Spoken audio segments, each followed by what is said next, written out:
My name is Ashlyn, and welcome back to Medicated and Motivated, the podcast. If you are new here, my name is Ashlyn. I am a full-time paramedic, and this is my podcast called Medicated and Motivated.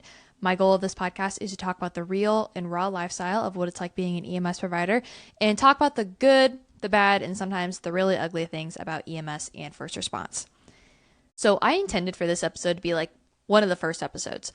I have had countless DMs and comments about, I want to join EMS, but I have no idea what to do. And truly starting from the beginning, it's really hard to talk about that in like a comment section or a DM or something. Like there's just too much. And this is one of the topics that made me want to start a podcast. I can sit down and I can just unload everything from start to finish. So you want to be an EMS, let me tell you how to do it. I had absolutely no guidance when I was getting into EMS. I did not know where to go. I did not know where to start. I have said this before on my TikTok. I was actually enrolled in nursing school before I was in EMS. And that's because that's what was familiar. That's what everyone told me to do. That is what everyone else was doing. I saw ambulances. I saw that there were people on them, but I had no idea how to get there. So I really want this podcast to be a source for people that were just like me, have absolutely no idea where to go or where to start. I kind of want to attack this from two angles. The people that have absolutely zero idea whether EMS is the right career for them, and the people that know this is the career and they want to jump right in. So if you have no idea what EMS is, you're kind of just exploring avenues of healthcare and somebody mentions to you EMS or the people on ambulances, but you have no idea where to start. Here you go. The first thing and the most influential thing that you need to do is a ride along.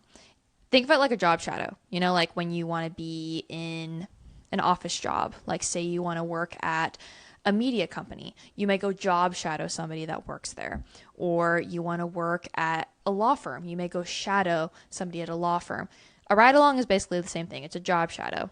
And to my knowledge, if you look up EMS agencies in your area, whether they're fire-based, private-based, hospital-based, county-based, whatever have you, most of them will allow job shadows as long as you come in, you sign a consent form, you sign a HIPAA form, and you understand like, hey, this is what you may be seeing, and like this is what they do, something like that. My job does a lot of job shadows. We get several of them, whether they're from the dispatch center, whether they are new hires with the fire departments, or whatever have you, or they're just prospective students that may go to the college next year, but they want to know what they're getting into. From the DMs I have received about this specific topic, not a lot of people know that job shadows / ride-alongs are a real thing. Like, they don't know that you can do them. And again, at least in my area, I can't think of a service that wouldn't allow it.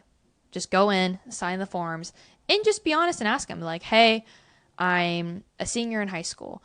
I'm trying to explore my avenues and where to go after high school. I'm interested in EMS. May I do a ride along or can I job shadow somebody? And they'll probably say yes, but I can't speak for every single company. If you do get turned down by a company, find another one. Maybe not in your area. Maybe go a little bigger. Go into a bigger city. Find a service that allows you to do a ride along. Even if you don't run any calls, like you are there for 12 hours, you don't run a single call, which is possible. Even just being in the station, going inside the truck. I have sat in the truck for hours before with a job shadow and just showing them every single piece of equipment that we have, all of the interventions we're allowed to do, all of the medications we're allowed to give, and they're mesmerized. Just seeing that will make for a great job shadow. To me, that is step one. I want to add in here another question that I have just very, very briefly, and it is, what classes can I take to prepare me for EMT school or paramedic school? I'm still in high school. Is there anything I can do? Is there any college courses that I can sign up for while I'm still in high school? Truthfully, there really isn't. The only class that I can think of, even at a high school level, is anatomy and physiology. And most high schools offer that like their junior, senior year. I took it in high school, but I don't know if it's still like this. Don't quote me. I'm simply a paramedic. When I was in high school, anatomy and physiology was not offered at the college level. Like, so some classes are dual credit. Like if you take it in high school, you can also take it for college credit in high school as well. Anatomy does not have that capability in high school. So no matter what, I had to retake it. So I took anatomy twice, actually. Took it my freshman year of college as well. There are other courses that I think would be helpful if you're able to take them, such as a pharmacology course. But most of the time, those are only open for specific students like nursing or radiology or RT, something like that. Medical terminology is a great one. That was not open to me, and I wish it would have been. But medical terminology, great class. It's usually like a filler class that allied health students have. Truthfully, though, there's not a lot of them you're going to be able to take. And depending on the course, depending on the EMT or paramedic program you choose, anatomy and physiology may be required before you go into the program, or you're going to do it while you're in the program.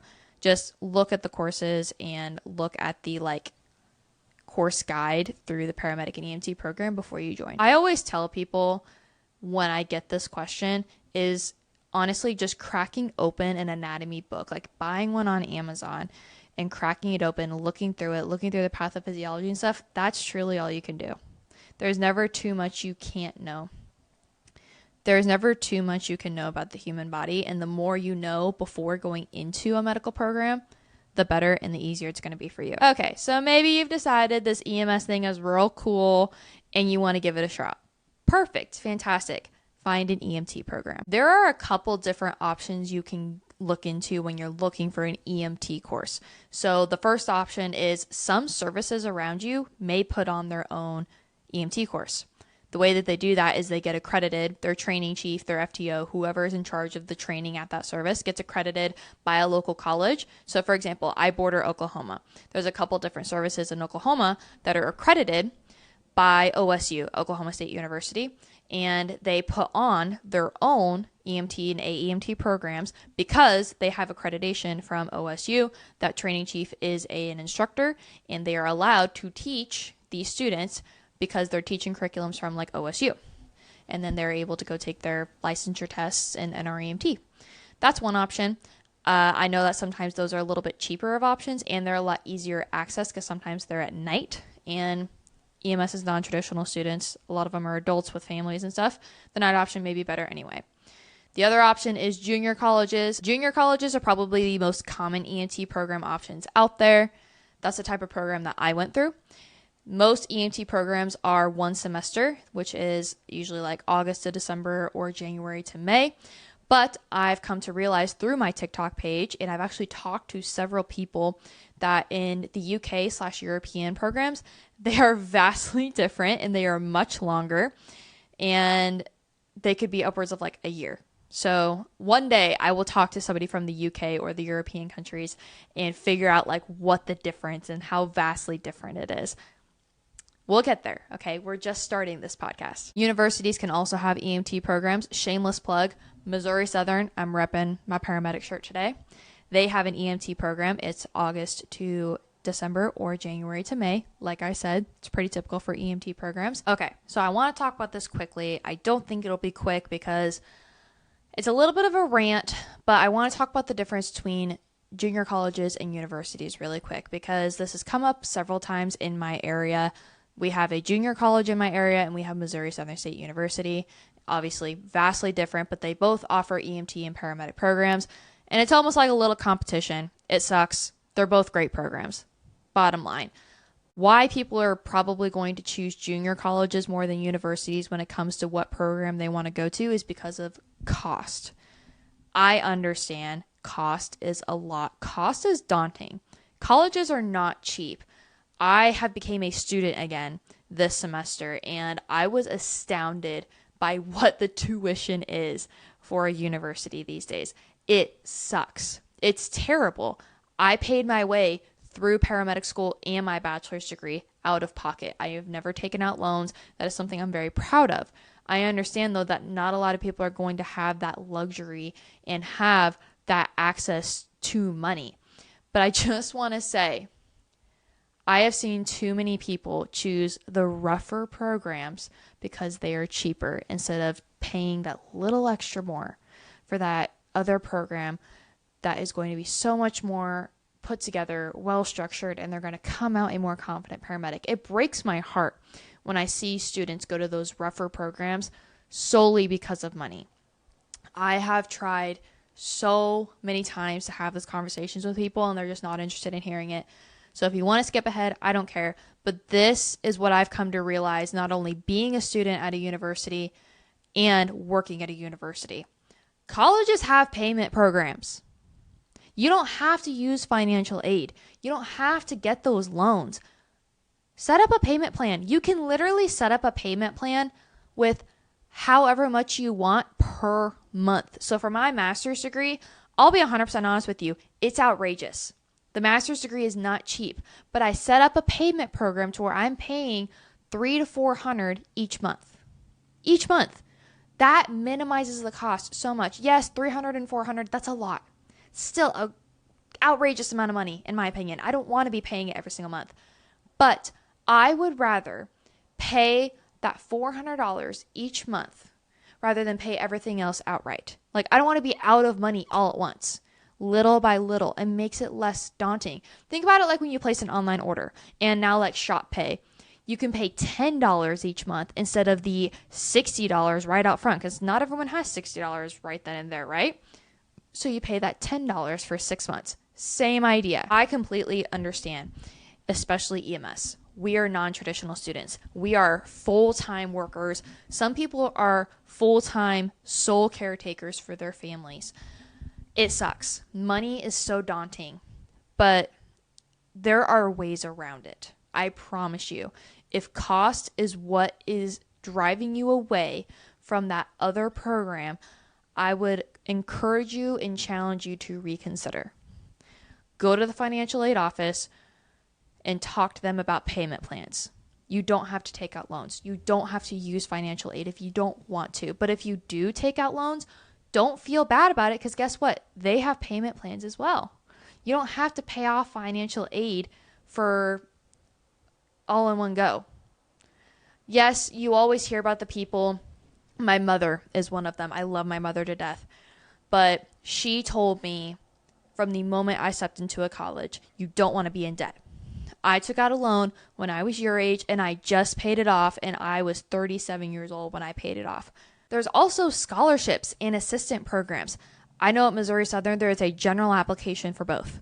You fill out all of your information. You say what your major is, where you work, what your income is for the entire year, what your plans are to do with the degree. You send it in, and then they will send you back an email of all of the assistant programs and scholarships that you qualify for. Helps tremendously. Even if it's one semester that it covers, that is one semester, could be $5,000 to $8,000 you don't have to worry about now. Back to the subject at hand. Whatever programs you choose, EMT is one semester. Once you finish EMT, you'll take the Enter EMT, which is the written exam that the National Registry puts on. Once you finish EMT school, congrats. Welcome to the show. You have a few options. I am going to make a whole video about the 0 to hero concept. I plan on bringing on 2 people that I know went 0 to hero. But here's what I'm going to say about it. My opinion is you should work for a while. Minimum 6 months. That's exactly what I did. That 6 months gives you the time to build those foundation basic skills as an EMT. It gets you adjusted to an EMS schedule, whether it's 24s, 48s, 36s, 12s, whatever have you. And it's enough time to think about, hey, is EMS a good fit for me or not? So maybe you're teeter-tottering on this whole EMS thing still. You've got your EMT license. Go out there and work. Go out there, actually experience the calls, not as a student this time. You are the clinician. That 6 months will give you time to decide, hey, I want to be a paramedic. I want to go further. Or, hey, this isn't for me. And if it's not for you, that is fine. This job is not for everyone.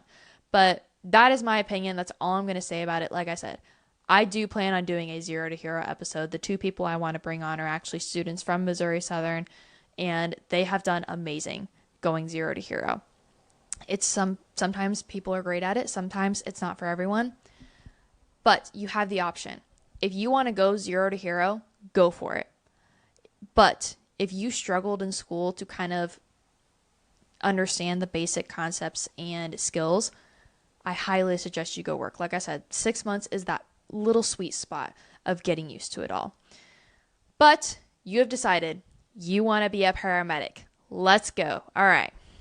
Unlike EMT, paramedic is multiple semesters.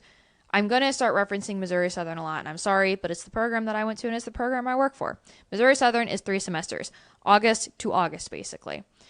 And that is how it is for most paramedic programs. I do know of programs that are 2 years long. I know of programs that are even longer. Over in Europe, which again, I would love to talk to somebody and get someone on the podcast talking about the difference between American and European programs. Paramedic programs can be at universities or junior colleges, just like the EMT programs. Paramedic school is a lot. I won't even lie. EMT is hard in its own way because you're building that foundation. Paramedic, you're adding on to that foundation. And the schools vary in their schedules. So like I said, I'm going to reference Missouri Southern a lot. We go to school 2 days a week, Tuesdays and Thursdays, and it's 8 a.m. to 3 p.m. They lecture in the morning. They go to lab in the afternoon, both days. So Monday, Wednesday, Friday, they are able to go to work. They're able to go to clinicals. The students at Southern have full control over their clinical schedule. They're given days where clinicals are open and they make their own schedule. They do this because, like I said, EMS is non-traditional students. Some of them have families, some of them have work. This gives them full control over all of their schedules, except for Tuesdays and Thursdays, obviously. But outside of that, you have quizzes, you have exams, you have homework, you have papers to write, you have discussion boards. It's a lot. Paramedic school is a full-time job. And if you're already working full-time EMS, now you have 2 full-time jobs. My coworker, his name is Tim. He just went through paramedic school working full-time, and it was a lot. And this is a full-grown man. He took it like a champ. I did it full-time when I was in paramedic school. I tried my best to take it like a champ. I probably didn't handle it as well as he did, but it's a lot. But I want people to remember that school is temporary. Every medical program is temporary, even doctorates, okay? You're not going to be in school forever. It's a temporary commitment for a job that will keep you going in the future. So once you pass your licensing exams, congrats. You're a paramedic now. How does it feel? Now, you don't have to stop at just a paramedic. Yes, you are the highest level of care for most ground ambulances, but there are other career options out there. I think the common misconception in EMS is like, you're a paramedic, that's it. That's all you can do, and it's not. There are actually a lot of branches you can go down, and I can give my insight on some of them, but truthfully, I can't speak for all of them. But there are several. The most common one that people go to once they get their paramedic is flight. To be a flight paramedic, they go into HIMSS, and most of the time that is including getting your critical care license, which you can get those at universities, or some flight services actually put them through their own critical care and flight programs. That usually requires you to have around 3 to 4 years of ground level experience before even applying to a flight service. I know the one around here, I believe the minimum is 3 years, and it has to be at a busy ALS service, which the call number for that varies from service to service. You can go into fire. You can be a fire paramedic. And trust me, that's all I hear about. I border Arkansas, and Arkansas is a very large fire EMS state. And why don't you go be a fire paramedic? Why don't you go? Even in my comment section, go be a fire medic. And I'm like, no, I like my truck. You guys have your truck. The thought of getting my fire certs sounds terrible. I have no interest in fire. Respect for firefighters, I have no interest in fire. So I don't have a lot of insight on it. One day I will bring on a fire paramedic as well. Trust me, I have several ideas for this podcast, guys. But you can go be a fire medic. If you love fire, if you love EMS, most fire services, 1 month you'll be on the engine, 1 month you'll be on the rescue, 1 month you'll be on the ambulance. Happy-go-lucky. Cheers to that. Another thing you can do is you don't have to be in the helicopter to be a critical care paramedic. You can go into fixed wing services, or you can go into ground critical care, such as like Children's Mercy. Children's Mercy has a critical care ground transport team that we work with all the time. Such amazing people.